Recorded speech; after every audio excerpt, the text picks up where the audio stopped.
The story starts with a well-known pharmacist father and a girl named Mao who was living a quiet life. Her attention is drawn to Mao's father, who asks her to deliver some medication to the warehouse, but warns her not to put her trust in anyone because there have been cases of women being kidnapped recently. Mao assures him that everything will be alright because he only plans to stop by for herbs on his way back. Three men begin observing the girl as she makes her way to the greenhouse. Upon testing the medication, she discovers that she is not getting better quickly and chooses to alter the recipe. When Pin arrives, she sees that the girl is injured. Mao clarifies that this is part of her experiments with medicine that she always does. Perrin asks whether she has been eating healthily. The woman from the warehouse approaches Mao and requests that she refrain from using explosives in her experiments going forward. The woman then offers Mao a job as a love professional. In that scenario, the girl simply leaves the medications there and flees.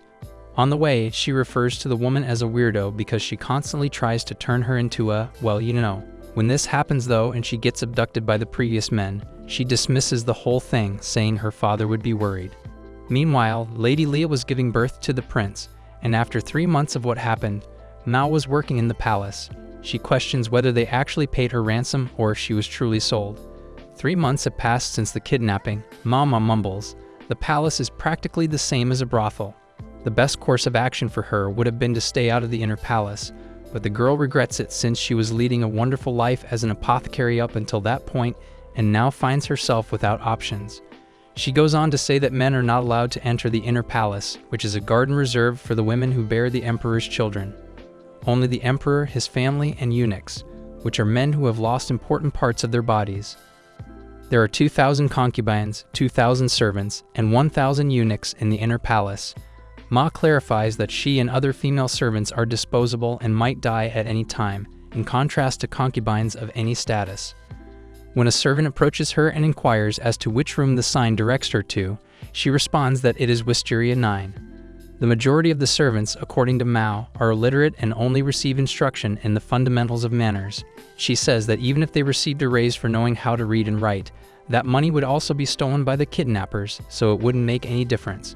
She realizes that she has no chance at all after hearing Mao's explanation that even common servants like them could become low-level concubines. It would only depend on appearance and melons. But considering Mao's skeletal appearance, she remarks. Moreover, the greater her uniqueness, the greater the danger to her life. Mao makes the decision to stay in hiding since, with a little more effort, she will be able to leave in 2 years. The previous servant approaches her and remarks that he saw a very attractive eunuch in the center. The scene cuts to that eunuch, and he was in Lady Leah's delivery room. When Xing's mother asks how her son is doing, she is told that the doctor is taking care of the prince. When Ma talks to her friend the following day about the prince and Princess Lingley, the girl mentions a curse of sorts and asks if the family is affected by it. However, Mao was unaware of all of this, and her friend remarks that there is constant exchange inside the palace. She clarifies that all 3 of the emperor's sons who have been born thus far have grown weak and have died, raising the rumor that all the heirs who were born there were dying.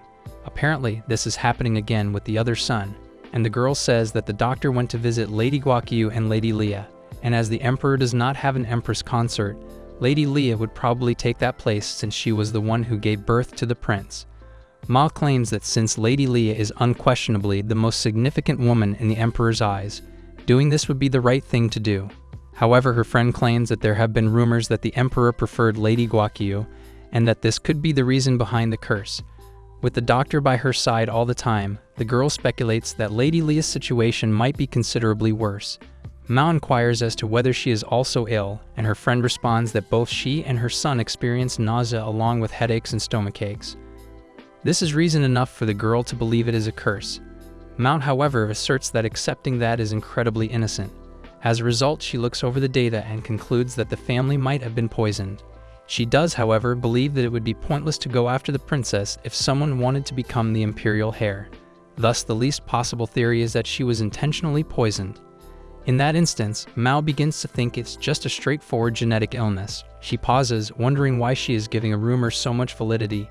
But despite her best efforts to ignore it, the girl can't resist going to investigate. When she gets there, she sees the ladies fighting, and Lee accuses Guokyu of having placed a curse on her son because he was jealous of her having given birth to a boy. The ancient times never failed to amaze me. but Guakyu says that it doesn't make sense for her to think like that after all. Her Xing's daughter is also sick, as is the prince. A man calls Jinshi to talk, and the two continue arguing. Guakyu says that he would also like his daughter to be examined by the doctor. When looking at the doctor, Mao feels that he is nothing more than an idiot charlatan. After all, he's been with his concubines for a long time and hasn't noticed anything. Then she goes back to analyzing the symptoms of the ladies and their children, and then goes to them to report what the real problem would be. On the way, she passes Jinshi, saying that she would need to write the origin of the problem on something. And he hears everything. It's strange, those words. At nightfall, the prince dies in his mother's arms. After a month of his death, everyone already knew. Jinshi goes to Guakyu, and she explains that the day she visited the Crystal Palace to ask that when the doctor analyzed her daughter, she found that piece of cloth tied to a stick. On the cloth, it said that the white face powder is poison, so she shouldn't let her baby touch it. After hearing this, Guakyu speculates that the doctor might not have known how to treat the prince, and Jinshi finds it odd that the doctor went to such lengths to avoid saying something so obvious. Jinshi wonders who could have sent the message on the cloth at this point, and the woman responds that she wants him to know.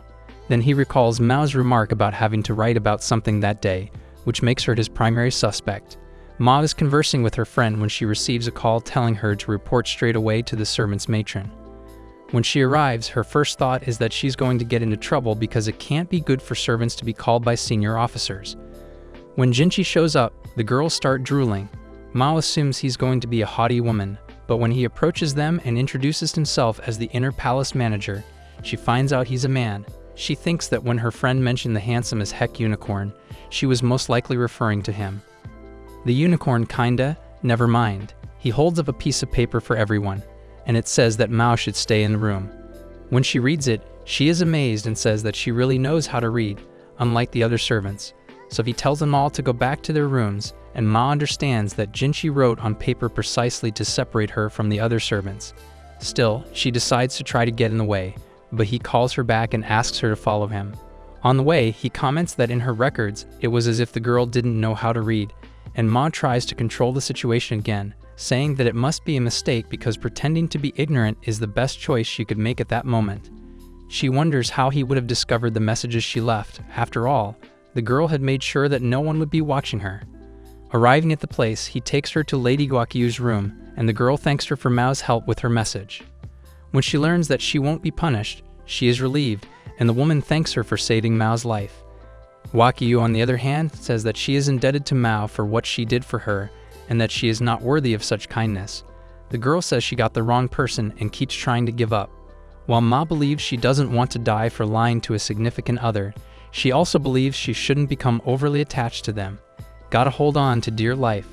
Jinshi shows the cloth that Mao left behind and explains that it is only used for the clothes of the servants, mainly the girls who work at the laundry, which is also Mao's place of employment. She feels even more trapped as a result, and Jinshi questions her about why she put the flower on the windowsill. She says that she had figured out what was wrong and that the makeup powder was the exact cause. According to Mao, courtesans in the area she grew up and used sophisticated makeup powder, and the majority of them became poisoned by it and perished as a result. The girl explains that she has some knowledge of poisons because she works as an apothecary. Guakyu claims in this that the baby's nurse used the face powder on the table, which caused her to become ill and require rest at home. The woman then considers that ignorance is a deadly sin and feels that she ought to have been more watchful of what her child puts in his mouth. Jinshi says that he is also to blame for this because if he had realized earlier, he could have saved more lives, like that of the prince himself. But Guakyu says that she mentioned this to Leah, but everything she said only made the lady more suspicious of her. Well, Mao wonders if they'll need her yet, and Guakyu asks the girl to be her lady-in-waiting. Upon hearing this, she is in disbelief but thinks that if she continues acting in the shadows, she will continue to lack prominence, even though she is in a higher position. In a village, one of the men falls dead on the ground after eating food poisoned by someone. After one of the men falls to the ground poisoned, one of the soldiers tries to look for culprits and ends up getting excited. His colleague asks him to treat the soldiers first.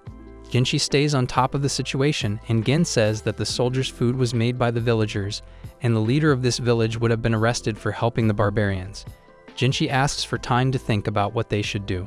The man comments that he heard about Jinshi having hired a new lady and waiting to serve Guakyu, and he says he did this because the lady only had 4 women to serve her, and that is little compared to Leah, who has more than 10 servants. This hurts her dignity as a high-ranking concubine, but she did not hire any servant of unknown origin because being suspicious of others is something natural for an emperor's concubine.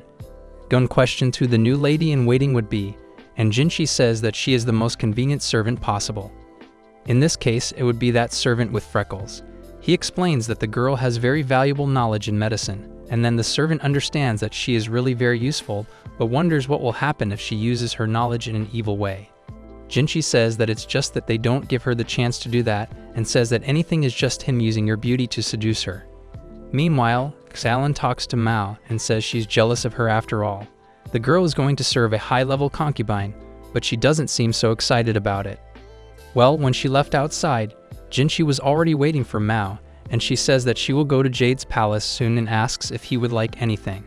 Then he touches her face and casts a charm to prevent Mao from doing anything wrong with Lady Guaqiu, but she excuses herself and continues on her way feeling disgusted with the situation, and while she arrives at the palace and is greeted by a woman who introduces herself as Han Yang and leader of Guaqiu's ladies-in-waiting, and then she asks Ma to follow her, and she goes to the lady's room in which she is received by the lady and her daughter, and after that Ma is introduced to all areas of the palace. Then Han Yang takes the girl to meet the lady's other servants, and the first of them introduces herself as Ingua, while the girl next door is called Guan, and the girl on the right introduces herself as Anne, and finally Mao also introduces herself to them and says she is happy to work with them, but the girls notice a band on her arm and are already suspicious of it, and while Mama walks over to them to start work too, but Ingua says that she could go to her room as she has a special task to do later, so Han Yang takes her to her room, and the servants comment on the band Ma had on her arm, so Gen suggests that she is possibly hiding scars made by her abusive parents,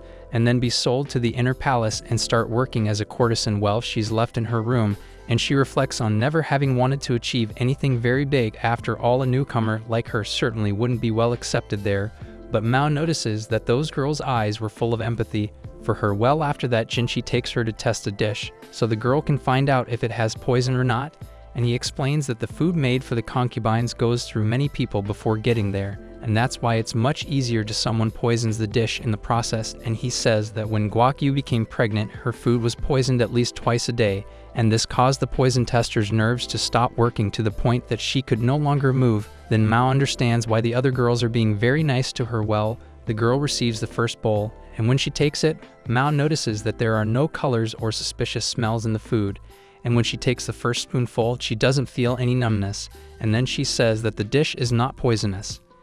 In this, she remembers that a long time ago she did several crazy experiments on her arm, and this ended up making the girl more poison tolerant, and so she feels lucky to have gotten that job. After all, if she was going to eat the dishes meant for high-level concubines, well, after testing the dishes, Mao suggests that they start using silver dishes as they react more to poisons, and in this Han Yang says that Jinchi used ceramic plates on purpose just with the intention of testing her knowledge.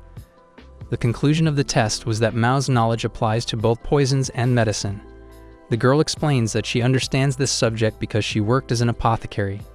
Han Yang says that if the girl had made it clear that she was literate, she would have a higher salary. The girl explains that part of her salary goes to her kidnappers, which irritates her a lot, so the less she earns, the better. Then the servant drops an expensive vase on purpose, lamenting how Momo would send money to her family now, when she destroyed an expensive item from the palace, an item that she would not be able to pay for even with her salary as a lady-in-waiting. At this point, Mao understands Han Yang's sarcasm and apologizes for having broken that jar. She asks her to take the money that would go to her family to pay for that loss. Han Yang says she will arrange the paperwork to do so, but first she pays the girl for her dangerous work of testing the food. When she gets that kind of check, Mao is surprised because she received the same amount of money as her normal salary. Since that check was delivered directly to her, the kidnappers won't be able to take any of that money. This makes her more motivated with her work. The girl goes back to the palace to help the other girls with the household chores, but all the servants tell Ma to go and rest. This makes her very bored, as she is only called to test the food twice a day.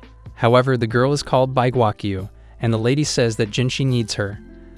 The heartthrob is already trying to turn on his charm, but he soon realizes that his seduction doesn't work very well on her. The girl asks how she could serve him, and he puts food on the table sent by a military officer. Jinshi wants her to see if it contains poison or not. Upon smelling it, Mao notices that there is an aphrodisiac in the bread, but says that it is not harmful to their health. Jinshi explains that it might not be a good idea to eat it because the person who sent him the bread is not trustworthy at all. This would make it impossible for him to eat in peace. The girl deduces that the person who sent that food to him will visit him later in the afternoon. This impresses Jinshi because the girl is able to perceive a lot of things just by smelling the food. Then Mao finds his action strange, as he already knew that the food had an aphrodisiac, but still, Jinshi tried to make her eat the bread. He says he has one more question for her, but first he explains that a squad of soldiers was poisoned after being assigned to a mission to attack the barbarians. The men reported feeling nausea, difficulty breathing, and some other symptoms. Jinshi explains that the meal was eaten in a nearby village, and that same squad of soldiers had arrested the village leader after he helped the barbarians. But an officer calmed the situation and suspended the leader's punishment. At this, Mao understands that the natural thing would be to assume that it was the members of the village who had poisoned the soldiers. However, she finds something strange about this story and asks where the soldiers had eaten their meal. Jinshi responds that they were in a camp, so they should be outdoors. She questions whether the village members would have also given the plates and toothpicks to the soldiers. Genscher says that they probably must have used their own cutlery. He questions whether Mao noticed anything strange. She takes the flower from the room, saying it is called a rhododendron. When the girl consumes it, she shows symptoms of nausea and breathing difficulties, alerting them to the presence of poisonous plants within the palace. Rhododendron poisoning varies depending on the location and can be found in the leaves and flowers. Ma tells us that burning wood has the ability to release toxins. Jinshi realizes that the soldiers may have poisoned themselves by heating the food with wood from surrounding trees. Ma claims that having a wise officer around was fortunate for them. The girl decides to leave after figuring out the mystery, but Jinshi tells her to wait and asks if Mao can make an aphrodisiac. The girl gets excited and says she can if she has the appropriate ingredients and tools. Jinshi heads to his office, and on the way, one of the servants calls him to have tea with her in her room, but Sigma refuses as he has a lot of work to do. Upon arriving in the room, he talks about Gip being placed in the palace as a test of the girl's loyalty to the emperor. Jinshi says that even if the emperor doesn't visit the lady, she couldn't take other men to the room. After all, it's not enough for a concubine to be beautiful and well-educated. She also needs to be loyal to the emperor. The kings were the OG playboys of their times. His servant says that the emperor placing Gyur in the inner palace to test them was appealing, especially because all the girls drool over him. But he notices that Mao is the only one who doesn't feel desire for him.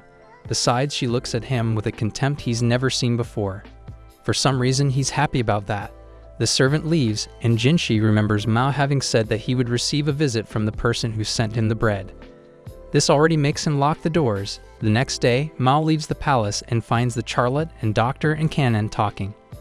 When he sees her, he introduces himself again as Master Genie's assistant and takes her to a room with several ingredients that she will use to make the aphrodisiac. Upon entering the room, the girl is immediately enchanted by everything, and Canon says that she can use any ingredient in that room without restrictions. Then she starts to make the product but says that she will need something else. Canon immediately understands what that would be and goes there to get the cocoa, and Mao praises his sagacity, saying that he is much smarter than his master's shave. When he brings cocoa, the girl notices that it won't be enough and Gyur says they could get more, but Mao explains that the item comes from the southern part of the West. He says there must be more cocoa in the warehouse goods, and then they get all the necessary ingredients. Upon seeing the girl working, the other servants are curious to know what she is doing, but are scared away by Han Yang, who tells them to get back to work. Meanwhile, Mao finally starts preparing the aphrodisiac. She remembers that she already tried the cocoa flavor once and, as expected, got all high. Mao believes that this happened because of some malicious customer from the brothel who was possibly trying to gain the attention of a popular courtesan. However, unfortunately for the guy, he was banned from frequenting the place. She leaves the aphrodisiac to cool and uses the leftover cocoa to make a snack for herself. After that, she goes to collect medicinal herbs. Upon returning to the palace, the servants had eaten her lunch and were all high. Jenner says that at least they know that the product works, but Hong Yang gets angry and asks Mao for an explanation. The girl says that it's okay because the three didn't eat so much. She takes the aphrodisiac to Gakyu, and Jinshi questions what those other sweets were.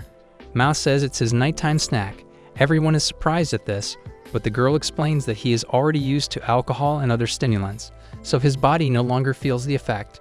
She gives the aphrodisiac to Jinshi and says that he should eat in moderation, as eating too much could make his nose bleed. Guakyu suggests that Mao makes some for the emperor so that his games don't get too quiet. The girl explains that the aphrodisiac must be up to 3 times more powerful than the tonic, and she advises that they only use the product when they are with the person who will have the relationship. Everyone leaves the room, and Guakyu comments to his servant that Mao will be very useful due to her experience in making drugs. The girl is then thanked for her service by Genshur, who tries to follow her once more. Following that, as the servant is moving through the palace's hallways, she unexpectedly runs into an odd creature. When Jinshi meets with the servants, he offers them a reward if they take action. Fu quickly exits the room after realizing the circumstances. The creature is still there, keeping an eye on the girl who discovered the strange creature. The servants return to their regular jobs the following day and remark on how long they have been in the capital. They talk about how much they miss their hometowns, and Ellens mentions that her father wrote her a letter. He appeared to be in good health and happy as trade between the capitals of the center and east is going well. Gun explains that this happened because the emperor loved Guakyu very much. Anne offers to help Inu with cleaning the kitchen, but the girl says that they should share the work. Otherwise, they would never finish the chores since they don't have servants to help them. Then, Ain remembers when a foreign princess became pregnant and regrets the fact that she was poisoned while she was pregnant. While Gum claims that they already have a new lady-in-waiting in case they need one. Regarding her, Ingwa approaches Mao and inquires about her activities. The girl claims to be getting ready to take flu medication. Ingwa is impressed by this because she had no idea Mao was capable of such things. She remarks on how talented the new lady-in-waiting really is. She approaches Mao to see if she needs assistance with anything. She asks the girl if she is aware of the new rumors circulating around the palace and offers to assist her in cleaning the place. Ingwa responds that there is a ghost in the inner palace when she says no. Callan comments that it is a ghost woman in white and says that everyone has been talking about this mysterious being for a few weeks. The girl also says that reports say that the ghost dances in the air under the light of the moon. Moreover, the ghost appears every night on the walls of the east gate of the castle. Upon hearing this, Mao says that the castle walls surround the entire inner palace, so the only way to enter would be through one of the 4 gates, being the north, south, east, and west gates. But these gates always have guards, and its walls are surrounded by a moat, so it would be impossible for anyone to enter and leave without being seen. Mao says that the concubines who tried to escape from the inner palace are sunk in the depths of the moat, but she still says that this is just a silly ghost story. Callan is still afraid of coming face to face with the ghost, and Mao reassures her, saying that it's just a rumor. Well, the girl goes to the quack doctor and asks him to take a look at some medicine. He smiles kindly, asking her to wait a minute. When she sees the guy being so kind, she starts to find him strange. After all, the guy was so wary of her until a few days ago. However, upon discovering that she knows how to make medicine, the doctor started to treat her better and also let the girl use his room to make more medicines. In addition, he always gives her the necessary ingredients to make the medicines. Well, the doctor returns with a snack for the girl. Then Jinshi appears and asks the doctor to make it for him too. Then he goes to Mao and praises her for her good work again. But the girl says she didn't do anything special. In her mind, she despises him, sending the guy off to find something else to do. She says that as a eunuch, Genshur should be in her sector, but instead he stays around the inner palace as if he were monitoring the functioning of the place. Upon thinking about this, Mao begins to think that he is of a higher level than the matron of the servants and believes that he could be the guardian of the emperor. But then she says that he must be very young to take on this role. Then she starts to think about something else. In this case, she imagines that Genshur must be the emperor's darling. He notices that she has a mischievous look in her eyes and asks if she is thinking about something unkind. The girl says that it is just his impression. Well, he gives something to the doctor, and Ma questions what Jinshi wants with her. He talks to her about the ghost rumor and asks if it could be someone with sleepwalking. Then he asks if she would know how to cure that person. She explains that there is no medicine that cures sleepwalking. He asks if there is a way to cure this without the help of medicine, and Mao says that her specialty is just the pharmaceutical part. Then Genta regrets it and tries to seduce her again, but she doesn't like his clingy attitude at all. He tries to fix this sleepwalking issue, and as night falls, Gen takes her to the mysterious being. On the way, she feels that that man doesn't seem to be a eunuch. Well, he calls her Miss Mao, and she says that he doesn't need to treat her with so much respect. After all, he has a higher hierarchical level than her. Then he asks if he can call her Xia, but she finds that nickname very childish. Well, he changes the subject and asks the girl to stop looking at her master, as if he were a disgusting insect. He tells her the time Jinshi reported this to him, and said that Mao looked at him as if he were a poisonous caterpillar. Then she says that she will be more careful from now on. Well, they finally get to the woman dancing under the moonlight, and Gin says that that girl is the concubine Fuyo. He explains that she will be handed over to a military officer as a reward next month. After seeing her, they go to the doctor, and he talks about something that happened 2 years ago. He says that Fuyo is a shy princess and a skilled dancer, but she failed in her first dance performance. After that, she locked herself away and isolated herself from everyone. For the doctor, her being given as a reward is something very sad. In this, Ma theorizes that her sleepwalking began due to her shock at being treated as a reward. After all, many illnesses are the result of an unbalanced mind. But even though she has this information, Mama feels that she needs to know more about Fuyo. So she decides to go and check on the girl again, asks where her room is, and the doctor says it's in a building on the north side. So she starts to leave, and the doctor laments Fuyo's situation and hopes that she gets better. Furthermore, he explains that the girl is the princess of a small dependent state and says that it must be difficult for her to have to return. Well, the two hide and watch the girl from her bedroom window. Mao comments that Fuyo has a different expression than when she was dancing on the wall, and Gin says that he was also surprised the first time he saw her like that. After all, in everyday life, the girl appears to be a simpler person. Mama says that she really looks like a crazy rose, a flower that opens at dawn. Its petals are wide and white, but when it starts to get dark, it turns a deeper shade of pink. In other words, the flower changes its appearance throughout the day. Well, after observing it, Mama goes to her friend and asks if she knows more about the woman's ghost. Callan says that the ghost appeared on the north side the first time it was seen. This leaves Ma thinking as Fuyo would have moved from the north side to the west side, all based on sleepwalking. In this, she remembers what the doctor had told her and understands the whole situation with the concubine Fuyo. But she remembers that her father taught her not to say anything based on mere speculation. However, she ignores this warning and goes to Guakyu to tell her what she deduced. She explains that sleepwalking is a disease that is not much known about, and it is often said that the cause of it is stress. Mao tells about a courtesan from her family's brothel and says she also had sleepwalking. The courtesan was described as a happy and skilled woman in the art of poetry, and with that, she even received an offer to buy her. But this offer ended up being cancelled as she began to wander around the brothel at night as if possessed by a demon. The next day, the woman herself didn't remember what she had done the night before. Mama says that after the offer was cancelled, the girl's sleepwalking stopped. From this, Jia deduces that this courtesan didn't want to be sold, and Mao states that it probably was the case. He explains that the offer would have come from a rich merchant who already had a family and even grandchildren. Other than that, there was only 1 more year left for the girl to finish her contract as a courtesan. Upon hearing this, Wakyu realizes that Fuyo is going through the same situation as the girl reported by Mao Mao. Jinshi questions whether that was really the end of the story, and Mao responds yes, but is already losing patience. So Gen whispers to her to calm down. After that day, concubine Fuyo was forbidden to leave her room, and eunuchs were placed to watch her door until the day of her delivery. The next day, Wakyu comments to Han Yang that Mao Mao has been acting strange lately. Then she understands that there must be something behind this story that Mao told her. Well, the day set for Fuyo to leave the palace finally arrives, and Guakyu comments to Mao that she can tell her the truth if she wants. So the girl asks the lady to keep it a secret. After all, she will tell her something based on speculation.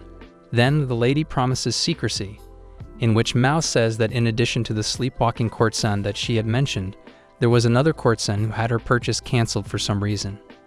Then she ended up receiving another offer, but her price was cut in half because she got sick. Mao explains that it was all a fraud because the 2 men who were going to buy the 2 courtesans knew each other. The woman who fell ill faked her illness so that they could cancel the first offer. After that, the real buyer proposed buying her for half the first price as he didn't have enough money to keep the 2 together. In addition, one of them still had some time left on her contract. Then, Wakyu asks if Fuyo would be in the same situation as this courtesan, and Mao says that Fuyo and the soldier who is going to buy her are childhood friends from the same homeland. The girl says that besides the man, she showed her worth in a fight against the barbarians. Well, Fuyo emerges, leaving the palace, and Mao continues explaining the situation. She says that the man who fought against the barbarians asked Fuyo as his reward. The boy deduces that he probably already wanted this before he even left his homeland. After all, a soldier like him would never ask a princess to marry him.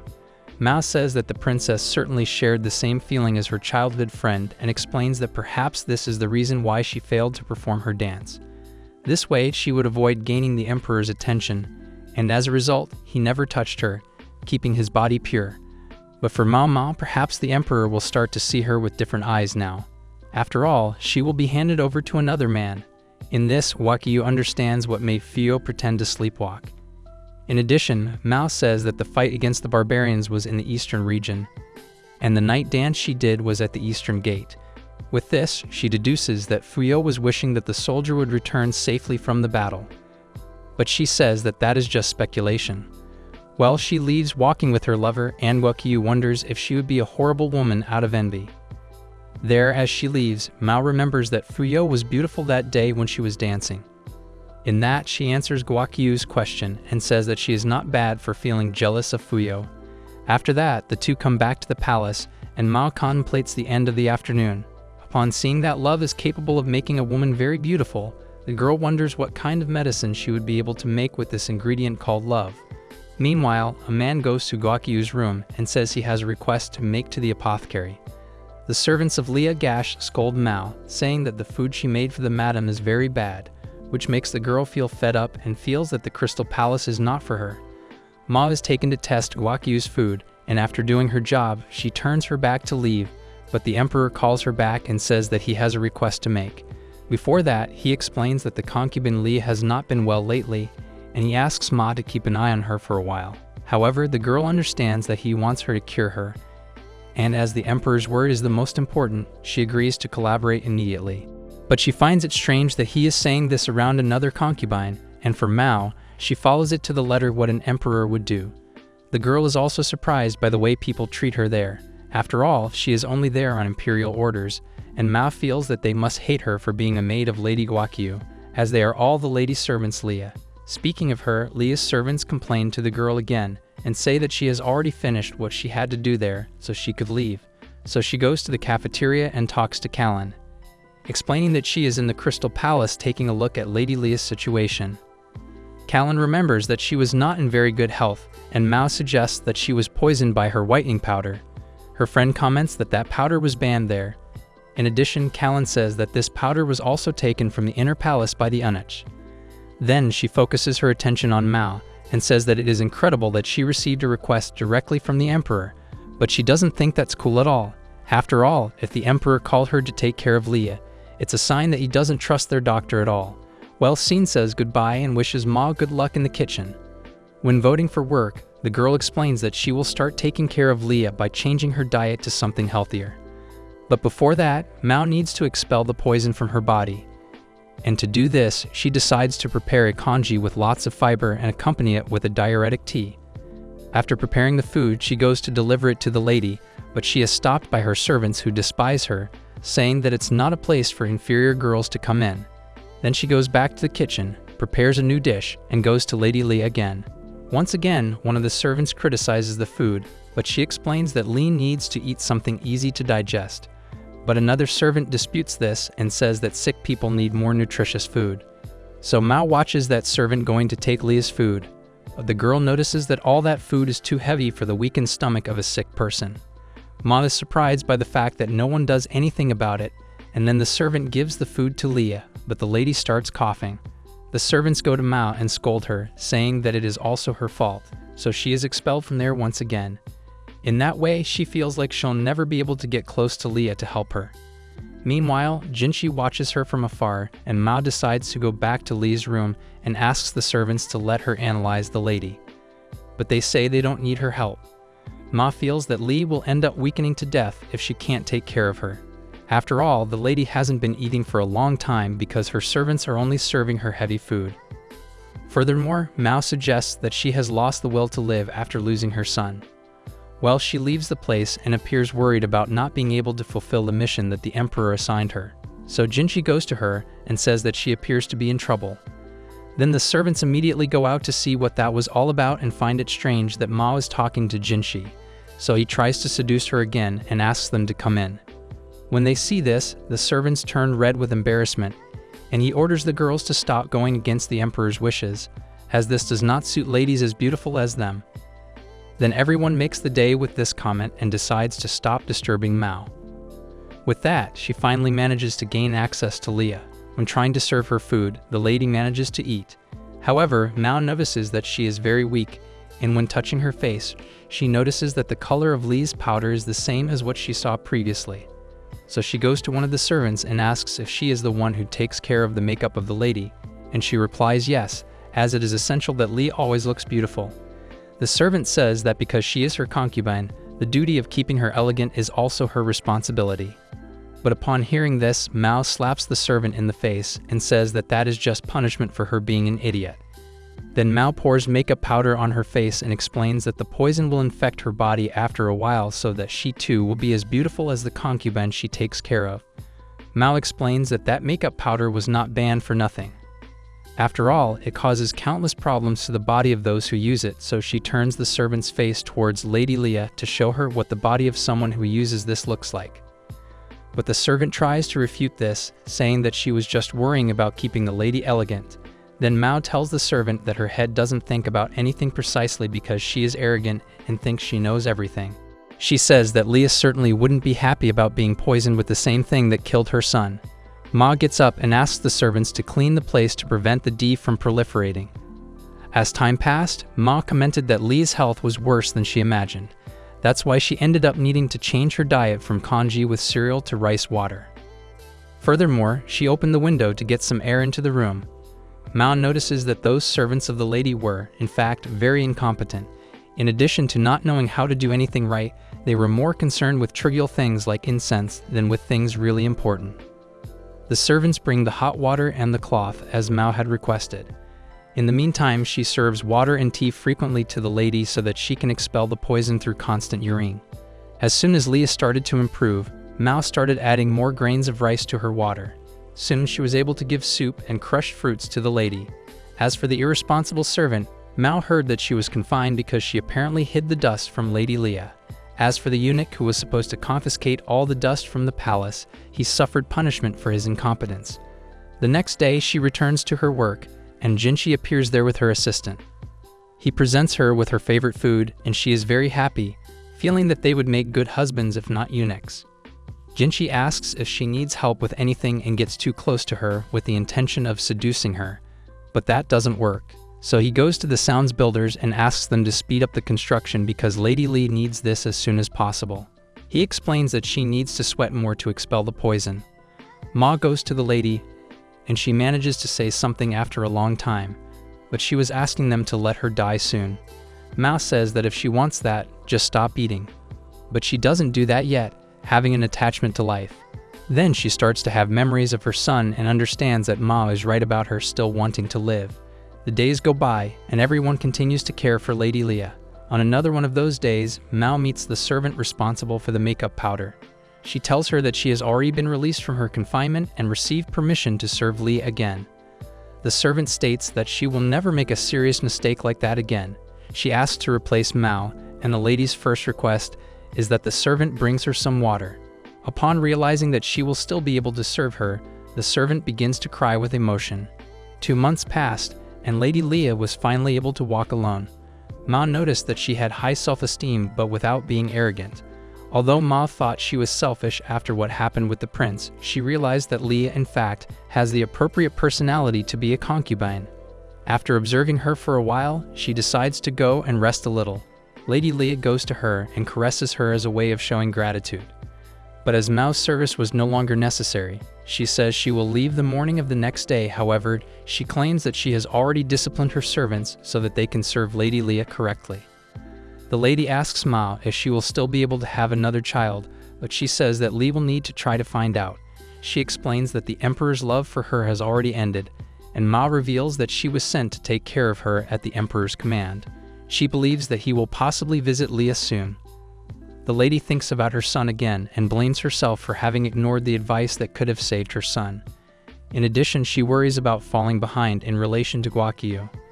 Mao explains that she shouldn't care about this because all women have their individual value. But Lee says that she doesn't have light eyes or hair like Gwakyu. Upon hearing this, Mao discreetly looks at her melons and comments that Lady Leah has other attributes that are much more interesting than those that Gwakyu has. Mao says something in her ear, a secret technique that two older sisters from the brothel taught her. Although she learned the technique, Mao says she doesn't have big enough melons to put it into practice, unlike Leah. The next day, she returns to her lady, and Jinshi watches her from afar, finding it incredible that she completed the Emperor's mission alone. After that, there was a period in which the Emperor's visits to the Jade Palace decreased considerably, thanks to Mao's technique. She was unable to keep a straight face at work because of this. When night falls, a man looks at his hands stained with blood and laments, saying that he was cursed by something. That night, the eunuch's train in Basin ends up being surrendered by Jinshi. But Jir tries to motivate him, saying that he has evolved a lot, but the boy says that he is still not good at it. His brute strength cannot compare to his master's techniques. In this, Jinshi explains that Basin's brute strength is incredible and worthy of the Ma clan. After that, Jinshi asks Gen how things are going with the apothecary, and he responds that she has already gained back the weight she lost taking care of Leah. Speaking of her, Jinshi remembers when the girl beat one of the servants when she discovered that she poisoned the lady. He is impressed by this side of Mao, and Gen notices Jinshi very thoughtful. He says that he appears to be worried about something, but Jinshi remains silent. Gen decides to leave this story aside. In the meantime, Ma takes some snacks to eat with her friend, and Callan comments that her superiors are really very good as they share their snacks and tea with the girl. However, Mao doesn't interpret this in a good way. After all, the girls were making her eat too much to regain the weight she lost. Callan changes the subject and tells about a palace servant who managed to win over a famous military officer for hating women. Upon hearing this, Mao continues with a frown, demonstrating that she doesn't care about that. But Callan continues talking about this story and says that there are rumors that this servant used an aphrodisiac to stimulate the guy. Ma remembers that she had made one of these stimulants and given it to Jinshi. Then her friend notices that she is very thoughtful about this aphrodisiac story, but she hides it and says that possibly this servant used another aphrodisiac other than the one she had produced. Well, the next day, Mama goes to talk to the quack doctor, and she shows him some mushrooms. The doctor shows that he is very interested in them, but the doctor explains that they will also need charcoal, soybean paste, and salt. Then Mao comments that her relationship with the quack doctor has improved a lot since she arrived at the palace. Well, they roast the mushroom, and when he eats the delicacy, the doctor is ecstatic. Besides him, Mao is also very happy with that. After all, she now has an accomplice. While they were eating happily, the man from the previous night appeared there and asked if they could make some medicine to cure the curse. Ma asks what he is talking about, and then the guy shows the palm of his hands. Ma notices that it is a very advanced rash, and she suggests that they start by applying an ointment. So the doctor asks her to make one. Meanwhile, the man says that he was cursed 2 nights ago while he was working, throwing away the rubbish of the inner palace. On one of those common nights at work, he ended up finding a woman's dress on the floor, but this piece had sleeves burned and also had wooden plates so that someone could write on the dress. Even though he was curious about that, he decided to throw the dress into the fire.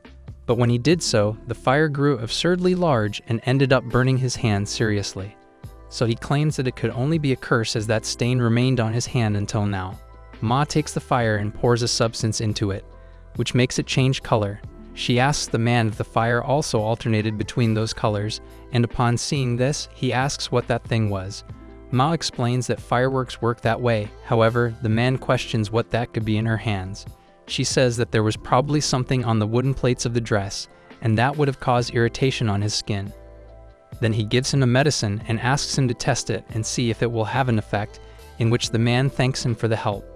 The doctor states that Mao's medicines are always assertive, and with that, he is sure that the man will be fine soon. Then Jinshi shows up there and praises the great work of the apothecary.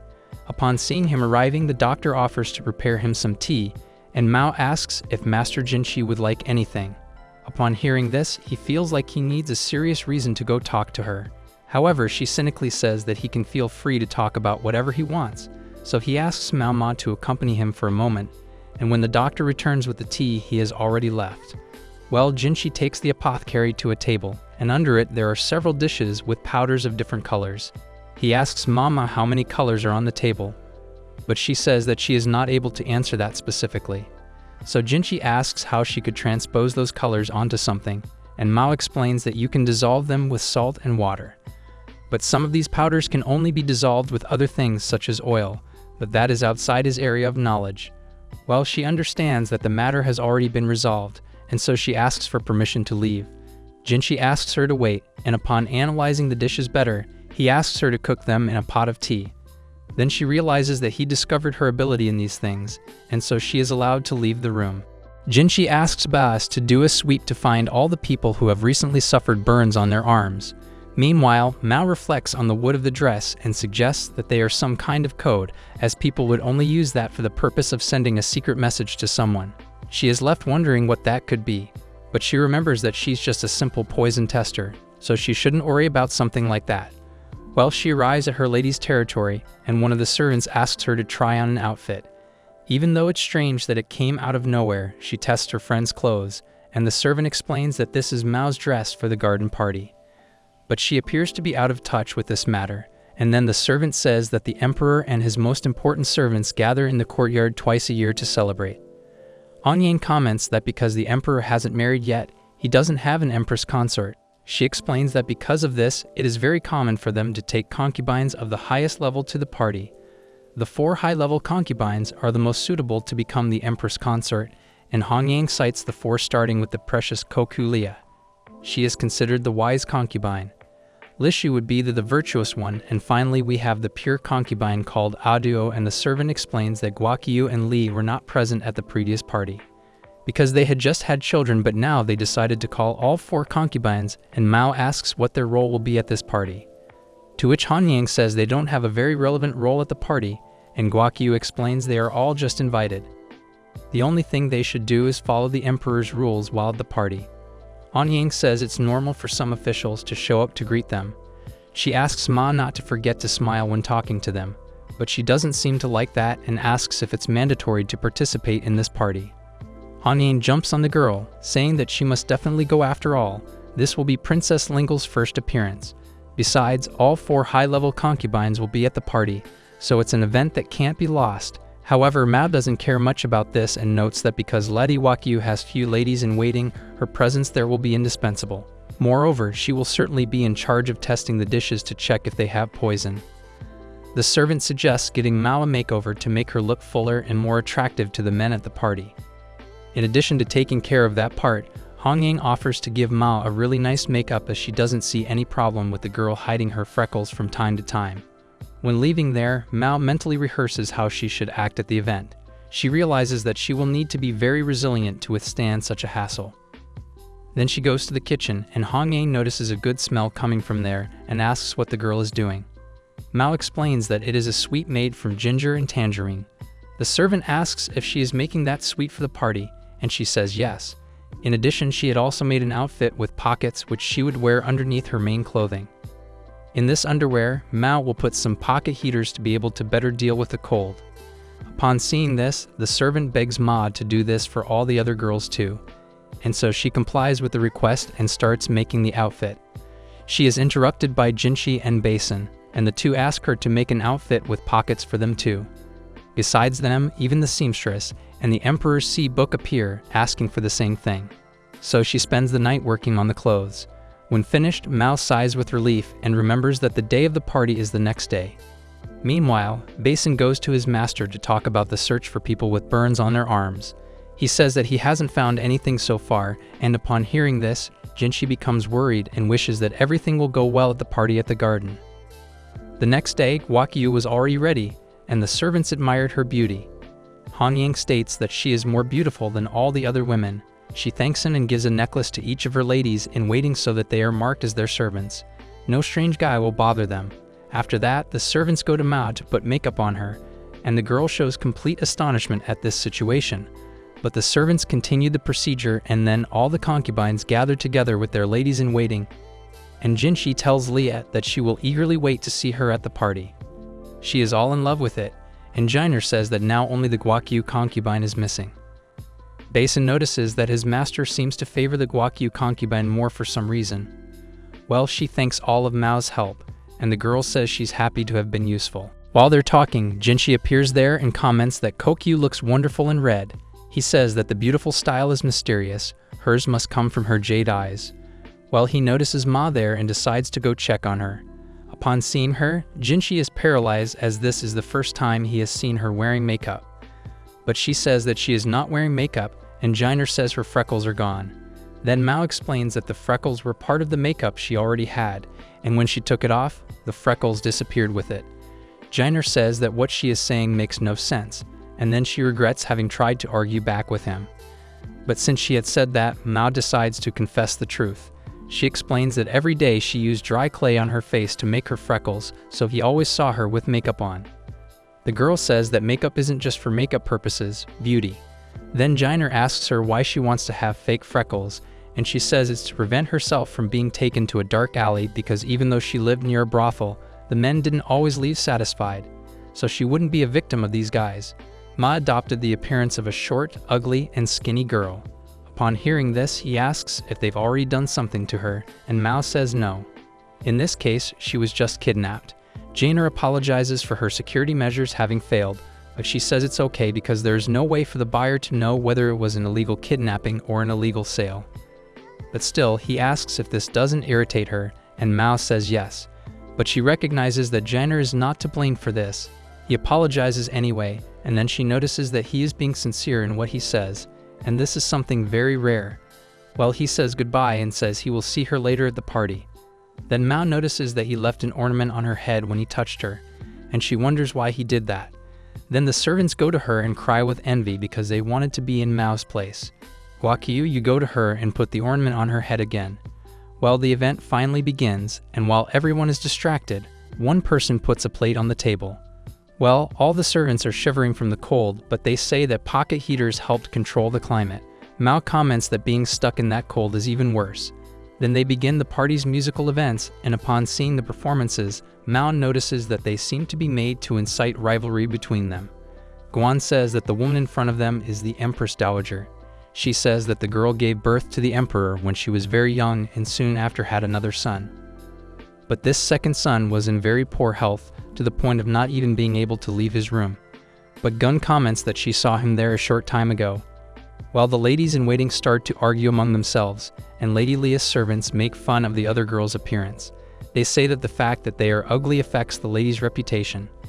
Their lady at this point goes on sides with boredom as the boring war between the representatives was about to begin, so she calls Ma to another place. But one of Leah's servants comments that Kokuya recently hired a very ugly girl, and that would ruin her image. Upon hearing this, Mao understands that the girl is talking about her, but she doesn't care at all, unlike Ingwa, who took the pain for her. Ma is surprised by the girl's break because she remembers when she scared the girl, yet she is still full of anger and arrogance. Ingwa is still angry and tells the girl to apologize to Mao, whereupon she makes that same scary face as the other day, and the servant immediately freezes up and runs away. Then Ingwa tries to console her friend, saying that she actually has a very pretty face. But Mao says that she doesn't care about the teasing from the other servants, and she comments that it's time for them to change the heaters. Well, her friends stare at her and treat her like a poor thing again because Mao pretended to be an ugly girl to avoid being kidnapped by perverted men. This makes them feel very sorry. Furthermore, Ingwa sympathizes with her because the girl endured a lot of bullying in the Crystal Palace. With that, the girls understand why Master Jinshi treats Mao so well, so they leave the girl alone. Ma notices that another fight between representatives is going on, and Ingwa explains that they are the servants of the virtuous and pure concubines. The girl explains that the virtuous concubine is 14 years old and arrived after the pure concubine, who is 35 years old. For this reason, they don't get along very well. Besides, these two were daughter-in-law and mother-in-law, so Mao doesn't understand anything. Goen says that this story is complicated to explain, but the girl tries, and she says that in the past, one of them was the concubine of the previous emperor, while the other was the concubine of the current emperor. However, the former emperor passed away, and with that, the previous emperor's concubine left the palace and returned as the current emperor's concubine.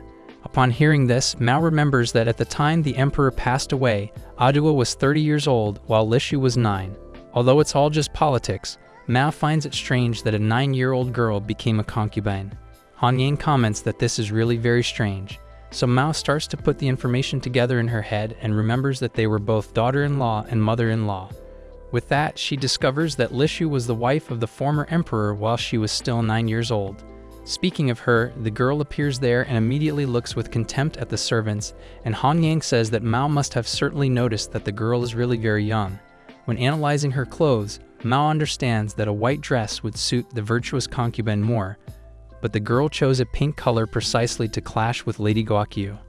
Han Yang says that they will certainly need more pocket warmers soon, and Ma takes charge of making them. But when she looks to the side, she realizes that Liu's servants have the flood due to the extreme cold. Then she takes the heaters to the girls and says that they can hold them to stop the cold. But the servants are suspicious of her and start to sneak out, which Mao insists on, and they run away. Then the girl goes back to her friends and they comment that Mao was very good in offering the heaters to the servants of the Crystal Palace. Well, a man gives an ornament to one of the girls at the party, and Ingwa explains that they do this to try to recruit talented female workers there. However, she says that there is also another secret reason for doing this. So Mao just continues doing her thing, at which Ingwa gets angry and says that this secret reason is very interesting. Therefore, Mao should show that he is more curious to know this, and the girl goes out to walk around the garden until a guy appears and gives her a gift. But seeing that he has several of these gifts, Mao understands that he is just giving this to the servants to prevent them from being embarrassed for not getting anything. So she accepts, and the man introduces himself as Laku. After that, her friends go to her to see what Mao won, and she says it's just a prize for participating in the party. Well, Lady Leah goes up to her and says that the girl deserves to receive even more gifts. Then she puts an ornament on Mao's hair, and upon seeing this, her servants find this attitude strange. But the lady just tells them to follow her back, and Gun comments that Lady Guokyu won't like seeing that ornament on her at all, one of her servants. Well, Mao positions himself behind his lady, and upon seeing the officers, she notices that Laku appears to be a very presentable man compared to them. In addition to him, she notices that the previous officer is also well-aligned and composed compared to the others. Then she notices that the shiny eunuch is not there, but she doesn't even care about that. Well, one of the servants appears there and asks Ma to test a drink. Then she confirms that the smell does not appear to be altered, but still, she decides to drink, as this is also part of her work as a provider. When looking to the side, she notices another provider servant, but she is afraid if she drinks the drink. Ma reflects that the life of a provider of poison is really disposable, but in her case, Mao loves this profession and dreams of the day when they will give her a puffer fish to test because she likes that feeling of numbness in her tongue when ingesting small doses of poison. Then she begins to travel until the servant comes and brings her another food to test. Ma notices that it is a dish called namasu. In this case, it is the emperor's favorite food, and Mao explains that she has seen this dish in the inner palace. The time she'd has seen it, it was common to use black carp to accompany the dish. But this time, the food came only with jellyfish, and this already makes her suspicious. After all, the emperor's cook would never get the ingredient wrong in his favorite dish. Well, she notices that Lishu is showing complete fear when trying the food. She suggests that the girl just doesn't like fish, and then the girl behind her gives a slight evil smile, and the boys in the audience are watching them test the food. Laku disapproves of the show as he finds it not at all interesting. But when he looks better at the girls, he notices that Mao is there too. When she tries one of the dishes, she is amazed but warns that there is poison in that dish. So she leaves there, and the servants notice that the minister drank the poison soup and passed out. Well, Mao drinks water to contain the poison, and Jinshi goes to her, and the girl greets him with a big smile. But soon she realizes that she ended up getting too excited about the taste of the poison and accidentally smiled at the eunuch. Then he takes her by the arm to take her to the infirmary, but she says that she has already coughed up the poison and is fine. But in her mind, she thinks she should have swallowed the poison to have an even better experience. Well, Mao asks Jinshi to give him the rest of that poison soup. Upon hearing this, he calls her an idiot, and she says she's just trying to perfect her job as a poison tester. But Jinshi explains to her that when she went to cough out the poison, someone else drank the soup and ended up fainting. In this case, it was a minister, and thanks to what this guy did, this became a big incident. Then Ma gives him a medicine to make people vomit, and on the way, she notices that he has a different ornament in his hair. But in addition, she also notices that his collar is messy, and he's not so radiant anymore as it usually is. But regardless of what happened to him, Mao feels that this is the attitude that a boy his age should have. Well, she goes to the infirmary and takes some medicine to stop vomiting. Mama is impressed with the medicine there because they also function properly. After she vomits everything, Jinchi says it's time for them to talk about who could have tried to poison concubine Guakyu. But first, Mao suggests that they bring Lady Lishu to participate in this conversation too. Then they take her to the room, and the girl already shows all her interest in Gainer. He, in turn, responds by being cordial with her and says that Mama wants to talk to Lishu. Then the girl notices that Lishu is acting strange when touching her arm, and when she lifts up the sleeve of her blouse, she notices that Lishu's arm is all red. With that, she discovers that the girl is allergic to fish and could not have eaten it. Upon hearing this, Jinchi doesn't know what Mao means, and so she explains that allergic people can't eat such types of food. In her case, Mao can't eat buckwheat flour pasta. However, Jinchi is surprised by the fact that she can eat poison without compromising her health, and she explains that she worked hard to build up a tolerance to different poisons. As for wheat, when eating it, her throat starts to swell, making it difficult for her to breathe. She reveals that it was difficult to adjust the amount she can eat of this food, as with just a few doses, she already suffers from a skin rash. So she finishes the explanation of allergies, and Mayam is amazed at how Leah's stomach is, but she doesn't say anything. She just asks how she found out about her allergy, and Mama says that the inner palace was responsible for preparing the food for the garden party.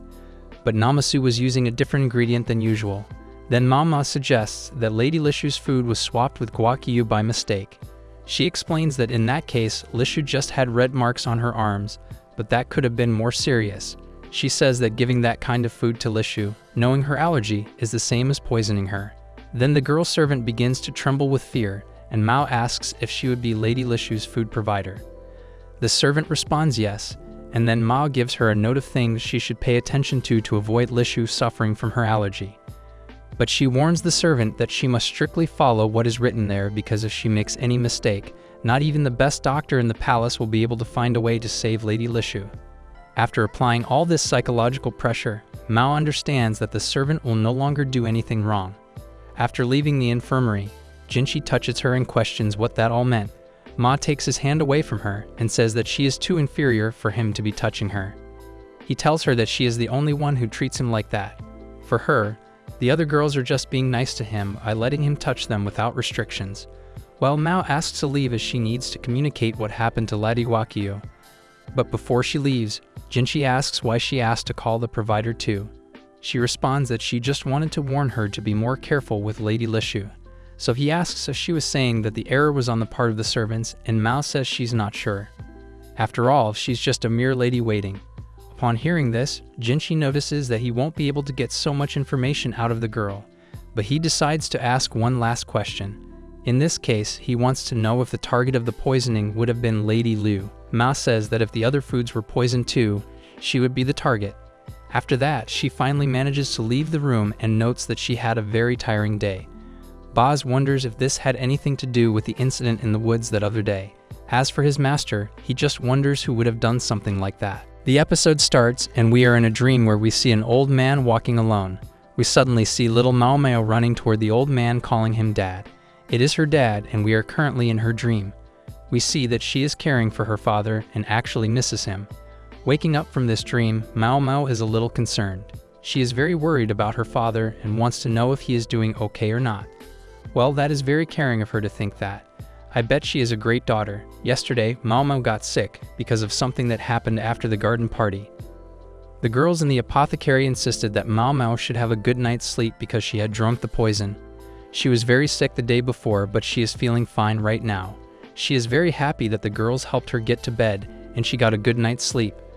The sleep helped her feel very good and she can get back to work now.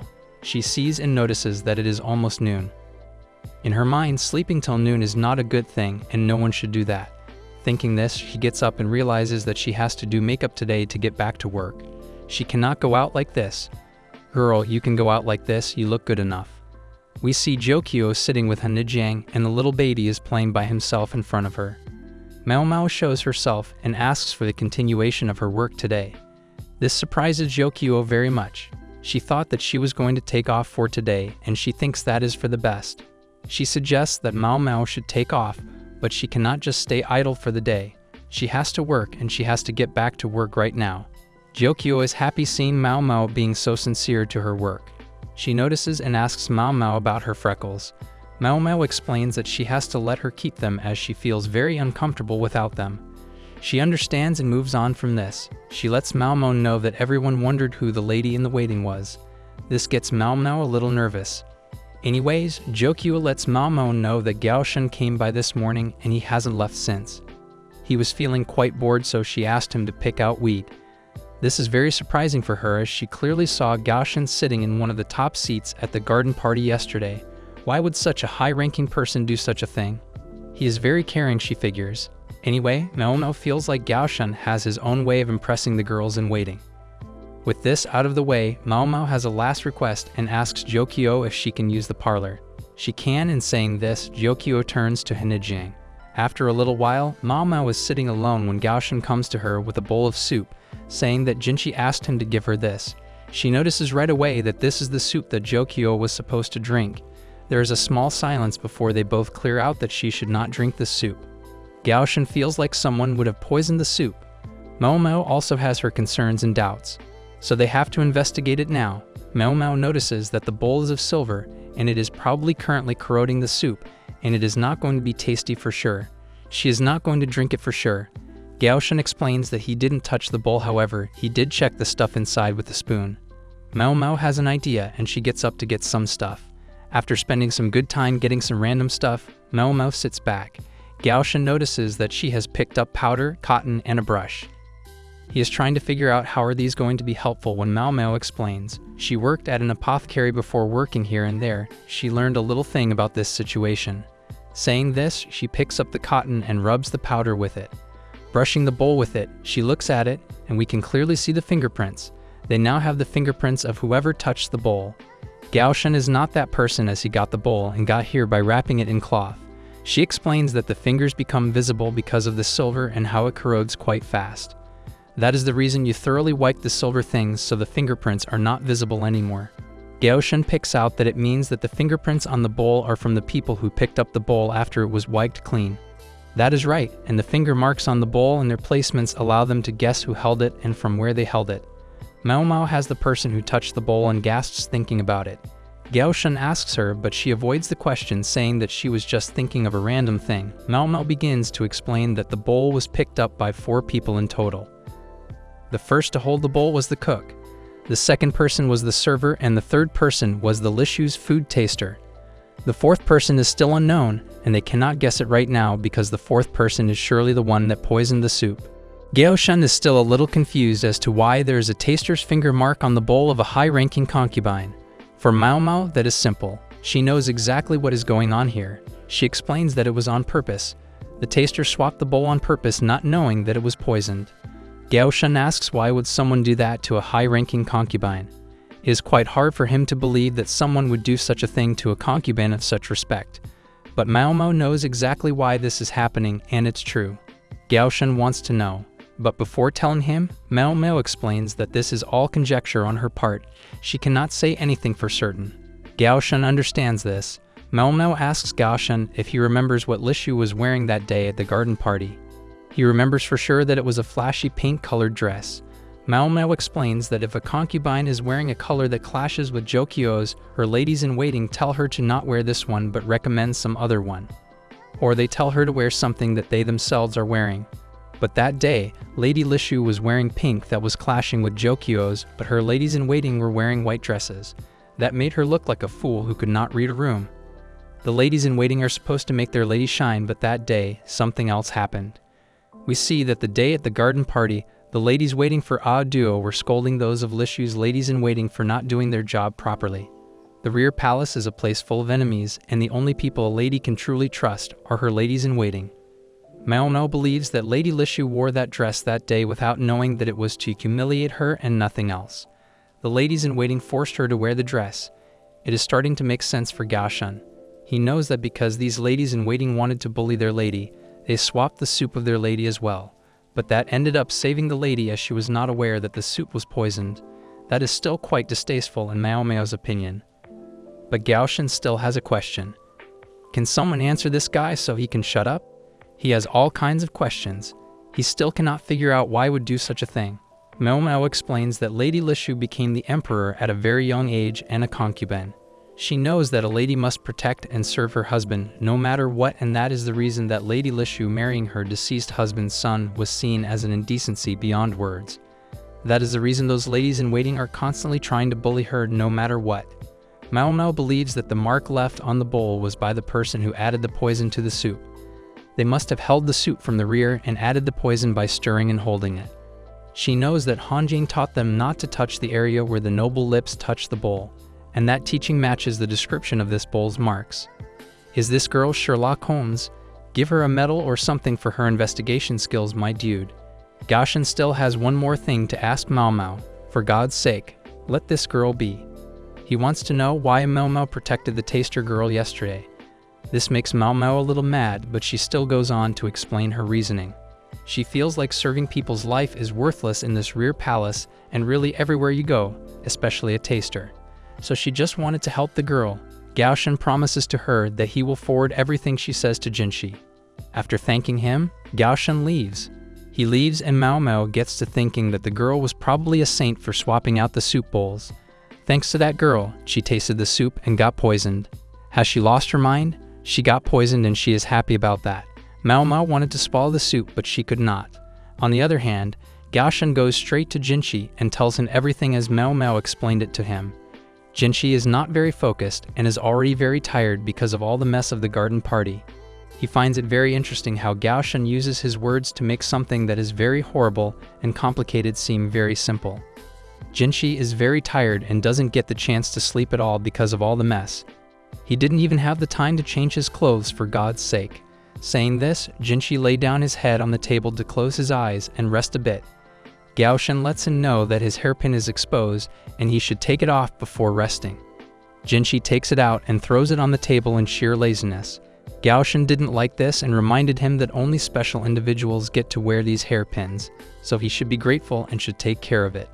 Jinshi cannot focus on anything right now and just wants to take a nap, for crying out loud. The next day, Mao Mao is sitting with Xiaolin. She is eating chocolate candy when Mao Mao tells her about the 4 hairpins she got at the garden party. Xiaolin casually tells her that this means that she can get out of the real palace now. Mao Mao does not believe what she just heard and wants her to say it again. Xiaolin says it exactly like before. This blows Mao Mao's mind, and she wants Xiaolin to give her the details about this if she is serious. Xiaolin explains that hairpins are used as something to communicate with a guy outside. You cannot talk to men when you are in the rear palace, but can when you have these special hairpins. She further explains that you can talk to men and also asks a man to take you out of the rear palace if you want him to. All of this sounds like a wild dream to Mao Mao, but she is willing to give it a try if this is real. Now it made sense to her why people were giving out hairpins at the garden party. Mao Mao thanks Xiaolin for the information and leaves. Leaving, she remembers that she has 4 hairpins, 2 of which were from 2 men. But one of them lost his main part, so maybe she should not call him a man. That can be confusing, but you can call him a man. On the other hand, we see Lehaku training when a rear palace servant comes to give him the hairpin he got. He cannot handle this right now and has to find a way to turn this girl down somehow. He remembers the hairpin and figures out who was the girl he gave it to. He figures it out perfectly and knows that it is Mao Mao for sure, but he still has to find a way to turn her down. He goes to the rear palace on Mao Mao's summoning and is now waiting for her to show up. She comes out and asks him if he can vouch for her. Lehaku is pretty bold and tough to break, so he wants to know what this girl has to offer him. He wonders why a military officer vouches for a lady in waiting only. Mao Mao explains that she is planning on going for a homecoming and he is the only person that can do that. But Lehaku needs a reason to do that, so he asks if she has something to offer him. She has, and saying this, Mao Mao lays out 3 tickets to the Verdigris house. That is the most famous brothel in the city and people only dream of going there. That is not all, but Mao Mao is able to get him inside with the most famous 3 princesses of the house. Hearing the names of the girls blows him out of the park. He cannot believe that she is offering him this much. He cannot tell if this is true or if she is just playing him. But seeing the suspicious looks of Lehaku, Mao Mao takes out 2 of the hairpins. Lehaku looks at the hairpins and they are of the far above ranking officers than him. Lehaku is pretty confused and wonders who this girl is and where she got those hairpins from. Anyways, Mao Mao wants him to make his decision quickly now, or he will lose this opportunity forever. Lehaku thinks about it long and hard and knows that he has lost. He gives up and it is settled. Mao Mao was going to his home for 3 days with this young man. Her friends are very happy for her and tell her to bring gifts from her hometown. Jokyo and Hanjang feel for Mao Mao, as she doesn't have the slightest idea what those hairpins mean. She feels like they are only for homecoming, but they mean way more than that. Anyway, all Jokyo can think of is the look on Jinshi's face when he gets to know that Mao Mao left with a guy. The next day, Jinshi comes back and gets to know about Mao Mao leaving with this military guy. This shocks the core out of him, and his face is hanging like a melted plastic. We see Mao Mao in a carriage with Lehaku. She knows that the carriage is just for a show-off, but she can understand where Lehaku is coming from. He still cannot believe that he is going to the Verdigris house. Mao Mao's hometown is not far away from the palace. In fact, it is within walking distance from the palace. This is the Pleasure City, and it is famous for being the city of best brothels. All the girls come here to start their journey of pleasuring men. Everyone aims to become like the 3 princesses of the Verdigris house, but no one is able to reach that level yet. Mao Mao and Lehaku reach the house of Verdigris. Lehaku cannot believe that he is standing in front of the house he only dreamed of going to. Mao Mao is about to go in when an old lady comes out. It is her grandma who used to take care of her. Mao Mao goes to her running to hug her, but grandma kicks her in the stomach, which gets her to start vomiting. Mao Mao explains that grandma used to do this so she could get rid of the poison she consumed. Grandma is very furious about her being so casual about their meeting after a long time. Seeing Lehaku, grandma is intrigued and asks if he can handle the princess. He is ready. Mao Mao asks if he has been doing workouts every day. Lehaku is pretty confident that he can take anything that comes his way. Saying this, grandma calls for Paris so she can come out and take Lehaku inside for the job. She takes Lehaku and Mao Mao and grandma are left alone. Grandma expresses her anger at how Mao Mao left 10 months ago without a word. Mao Mao did send a letter, but grandma felt that was not enough. She wants Mao Mao to bring more customers like Lehaku so they can run their business better than before. Mao Mao has to pay for Paris as well, but she does not have enough money, so grandma is going to put this money on her tab. They go in and grandma reminds Mao Mao that her father is probably home, so she should go and see him.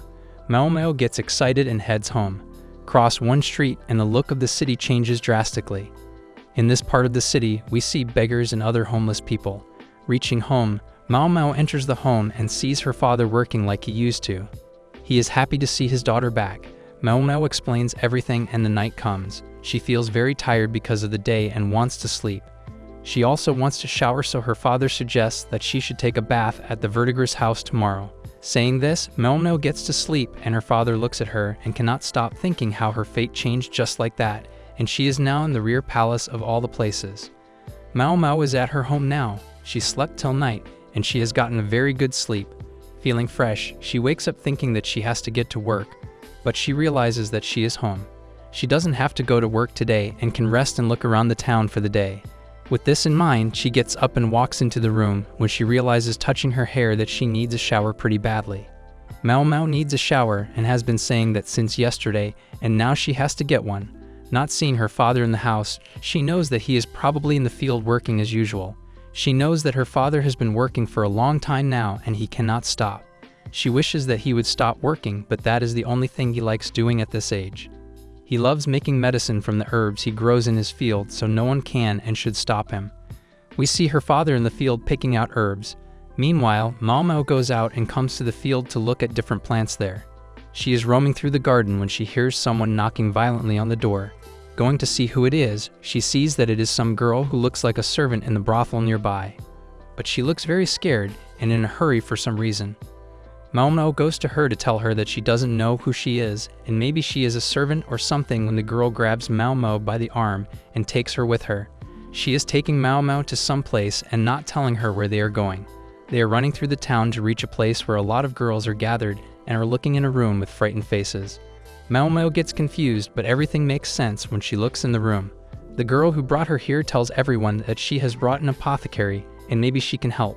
Looking in the room, Mao Mao sees that there is a woman and a man in the room in a not so good situation. The guy is fully passed out while the woman is hardly breathing. A girl by them is freaking out, not doing what to do. She tells Mao Mao that she has already made them vomit, but even that isn't helping them. At first, Melno gets shocked and cannot think straight, but suddenly, she picks up herself and brings her apothecary side out to help these poor fellas. She goes to the man and tells the woman to check if they have more vomit left in them or not. To check that, Melmo picked up the shirt of the man and pushed with both of her hands right in the middle of the man's belly to push out any of the remaining stuff in his liver. Only saliva comes out, indicating that there is nothing left to get out. Now Melmo cleans the man's mouth and gives him mouth to mouth. Seeing her do this, the woman does the same to the woman who is hardly breathing. Somehow, this all managed to save these young fellas, and after some time, they get to a normal position and they are back to being healthy. Thank God she was here, or else these guys would have lost their lives just like that. After some time, Mao is tired of doing everything in a hurry. This is one of the worst ways for her to start her day in her hometown.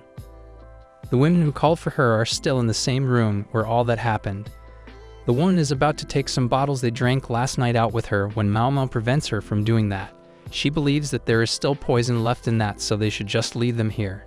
Those women are hesitant to do this but agree with her and leave to make some tea for her. Mao is now alone in the room and tries to investigate what could have caused all of this in the first place. She looks around the room and only finds the smell of smoking and alcohol. She also sees some empty bottles, and these were probably the elements that caused them to suffocate and pass out like that. But she finds something that is totally out of context and makes no sense. She finds some wheat stalks in the room and has no idea how these could have been used. She notices some pipes and weed leaves as well, which clears her confusion. She had sent the girl from before to get charcoal for her. The women told her to get water for these young fellas to drink, but Mao prevented her from getting that, as drinking water might have been more harmful. The girl comes back with some charcoal when Mao asks if she can also get something to write something on. She writes something and sends the girl with the writing to her father. She wants her to tell Mao's father to come to her as soon as he can so he can help her with this stuff as well. The girl leaves, and as she is leaving, the way she looks at Mao looks very suspicious. The girl is the one who poisoned these two, I can bet. After a while, Mao starts crushing the charcoal, and as she is about to finish, her father comes with the girl. Mao has been waiting for him for quite some time now, but she is happy that he is here now. The little girl was worried about his leg, which is why they were a little late. Anyways, Mao's father starts looking around the room. Mao knows that her father is a professional in this stuff and can deduce 2 or 3 things at the same time with only a single look around the site. Now that he has looked around the room, he asks Mao what she thinks of the situation. She knows that these are the questions that her father uses to teach her some lessons. She sits in front of him and tells him that it was probably the leaves that were the cause of the poison. So the father asks if she prevented them from taking any water in. Thinking that is the best course of action, Mao does it. Father agrees with her on this, but has another perspective to look through. He asks what would have she done if the poison was already soaked in water. This brings another piece into play, and suddenly, Mao realizes that if leaves were the reason for the poison, they would have been seen in the vomit. But they did not. Maybe she is still half asleep from the good sleep she got. So the reason the leaves didn't show is that the poison was already soaked in water, and drinking water on that would have been much more helpful than she thought.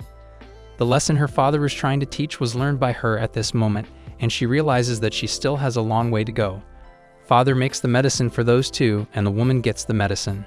She can barely open her eyes, but before taking the medicine, she asks the man if he is okay or not. The woman giving her the medicine assures her that the person she is worried about is fine and perfect right now. After some time, the owner of the brothel brings Mao and her father to the office and presents them some snacks with tea. These snacks look very fancy, and by the looks of it, these are the snacks that are reserved for the guests to come. This surprises Mao very much. By the way, she sees the owner drinking the tea through the wheat stalk and realizes that it is used so the lipstick does not get on the teacup. The owner gives them quite a lot of money for the help they gave them with this situation. Father does not accept the money but has to when Mao reminds him of the shortage of money he is currently facing. Drinking the tea, Mao gets to thinking about the man and the woman. She knows that double suicide isn't a rare thing in the pleasure district, but the man didn't look as if he was in a tough spot in his life. He was quite handsome and didn't look as if he would have a shortage of money or even women. Then why would he try the double suicide is the question lurking in Mao's mind. She has to figure it out, and for that, she gets up and leaves to see if those two are doing okay or not. She leaves and reaches the room of the man, but the door to the room is slightly open. Entering the room, she sees the little girl from before with a knife in her hand, about to stab the man to death in his sleep. She is about to do the deed when Mao Mao stops her, pulling the knife out from her hand. Mao Mao is a little taller so she can raise her hand without the girl taking the knife from her. The girl isn't stopping and keeps saying that the man deserves to die. Mao Mao has nothing else to do, so she just bumps her head on the girl's head, which makes her cry. She finally stops and a woman from the brothel comes in. Seeing the situation, she asks if she can talk to Mao Mao in private. Going to a private room, the woman begins to explain why the little girl is about to kill the guy. She tells Mao Mao that the guy is the son of one of the richest merchants in the district, and he often comes to her to pleasure himself. But the thing that makes him a bad guy in the district is his way of playing the girls of the brothel. At first, she tells them that he is in love with them and will buy them out of there so they can both live together. But he always dumps the woman he lures in his love and leaves them alone forever. That has given this man a bad reputation, and that is why he was already poisoned several times before. The guy always does this but gets out of the situation by using the power of money. No one can stop him, and recently, this little girl's bigger sister was also a victim of this man's crimes. She fell in love with him, but he canceled on her at the last second. That broke the lady's heart, and the little girl could not see her sister go through all the hardships, so she tried to kill the man. The woman expects Mao Mao to forget what she saw and never talk about that again. Mao Mao understands and promises to never talk about that. She finally understands why the owner presented them with those fancy snacks. It was because they helped a rich guy's son from being killed on their premise. That is the reason for all the hospitality. I thought the story was going to be very simple and lame, but turns out the little girl had her reasons, and no one can deny those reasons. Mao Mao is walking home with her dad when she starts thinking about the little girl servant. She realizes that the girl went to an apothecary instead of a doctor, so the chances of the guy's death were very high. She is probably a very scary girl from the inside. Reaching home, Mao Mao asks for the money the owner woman gave her father. She takes a look and sees that all the money is there. This is probably because they really helped them from a big mess. She is thinking about what actually happened when she takes a look at her father. She knows that he has already figured it out all, and that is why he looks very content right now. She starts to recall everything she saw at the site today and figures out if she might have missed something. She goes over everything one by one and gets back to the wheat stalks. She knows now that the wheat stalk is so the lips do not touch the edge of the cup and can drink straight. She is overthinking all the things and is wandering around the house when her father comes to her to tell her that it is over and she should stop thinking about it now. But she does not stop. She is walking through the pleasure district while thinking about it. She realizes that it was not a double suicide but rather a murder. She knows that the courtesan was safe when she reached the site, but the guy was fully passed out. She feels like the lady attending the guy is the one who tried killing him. She was already hateful toward the guide, but how could she have given him the poison in front of the guards is the question Mao Mao asks. But she figures it out herself. She knows that there were 2 different drinks in the room, and one was probably poisoned. The lady poisoned it herself and knew what the poison one was. Mao Mao knows a trick that allows you to pour 2 different drinks into 1 cup without them mixing into each other. The way it happens is that you have to pour the heavy liquid first. After that, you pour the lighter liquid slowly on top of the heavy liquid, and it allows the lighter liquid to float on the heavier one, and now you have 2 separate drinks in a single cup. The only thing that would have made the guy drink from the cup was if the lady also drank from the same cup. So here, she used the wheat stalk and put the wheat stalk in the cup so she would drink the heavier liquid, and that is the one that was not poisoned. This allowed the guy to believe that the drink was not poisoned, and he drank the upper liquid. This one happened to be the poisoned one, and that is how he was passed out. He started feeling the life get out of him, so to make the scene believable. The lady also drank from the same cup, but just a little so it would not kill her. This way, the scene looked like a double suicide. The lady looked like the victim, but she was very clever and a scary one as well. The next day, someone conveniently witnessed them in this horrible position, and the thing that the lady hoped for was probably going to happen. The thing that concerns Mao Mao is that the little servant girl was almost equal in this. Because of the way she took her time to bring her dad back to the brothel and how she went to an apothecary instead of a doctor, it all looks pretty fishy. Maybe the little girl knew that the guy was going to die, and she should buy time so the guy had less chance of surviving the poison. But Mao Mao remembers what her father told her about not speaking on the basis of conjecture. She goes to wander around the district. The pleasure district is nothing different from the rear palace in Mao Mao's opinion. The air is filled with poison, and these courtesans live on this poison to become a sweet poison themselves. She knows that she missed this place, but she cannot forget how the district treated her. She wonders what would happen to the courtesan who tried to kill that rich guy's son. Maybe she will get accused of poisoning him, or the brothel will accuse the guy of ruining their merchandise. But Mao Mao cannot be worried about everything at once, so she goes and takes a bath in the verdigris house. She is bathing alone when Mei Mei comes and joins her. Upon asking, Mao Mao explains that she is not here for some time and will go back in a day or two. She has to go back as her term is still not completed and there are a lot of things she has to finish. Mei Mei lets Mao Mao know that everyone always remembers her, even Grandma. Hat surprises her because it does not look that way the way she treated Mao Mao upon coming back. Mao Mao gets out of the bath and at home she is thinking hard about the fact that she has to go back tomorrow.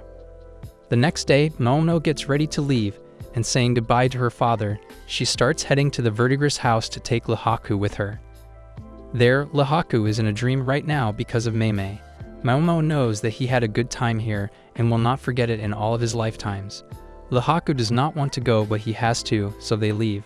Reaching the rear palace, everyone welcomes Mao Mao and is curious to know how her homecoming went. But Jinshi is not. He looks pissed off and tells Mao Mao that he is expecting her in the parlor a little later. After some time, she goes to the parlor and Jinshi is waiting for her. He looks pretty tense and Mao Mao cannot figure out what this means. Jinshi starts asking about her homecoming when Mao Mao tells everything about it. She was pretty glad that everyone was okay back home.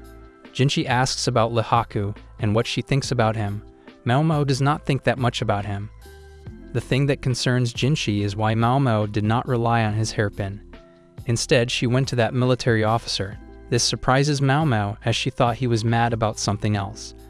Mao Mao tells her part of this, but the thing that shocks Jinshi is that there was some kind of repayment. Mao Mao explains that she offered him a good time at night and worked hard to please him.